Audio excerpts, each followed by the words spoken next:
নদিয়ার দিকে নজর রাখবো। নদিয়ার রাস্তায় রাশি রাশি ভোটার কার্ড, ফুলিয়ে জাতীয় সড়কে একাধিক ভোটার কার্ড, বস্তায় একাধিক ভোটার কার্ড উদ্ধার।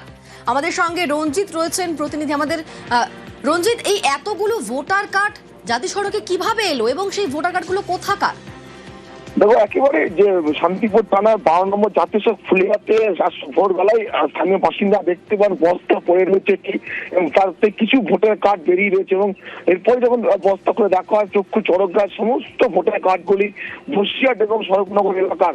এবং এরপরেই স্থানীয় বাসিন্দা জড়ো হতে শুরু করে তার পুলিশকে খবর দেয়।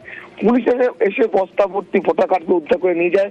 ইতিমধ্যেই পুলিশ তদন্ত শুরু করেছে যে কে বা কারা এতগুলো ভোটার কার্ড বস্তার মধ্যে করে জাতীয় সড়কের পাশে ফেলে রেখে গেছে, সবটাই তদন্ত করে দেখছে। তবে প্রশ্ন উঠছে, এতগুলো ভোটার কার্ড একসাথে কারা নিয়ে এলো সেটাই কিন্তু খতিয়ে দেখছে পুলিশ। ইতিমধ্যে পুলিশ বড় প্রশ্ন এবং তা খতিয়ে দেখছে পুলিশ। ধন্যবাদ।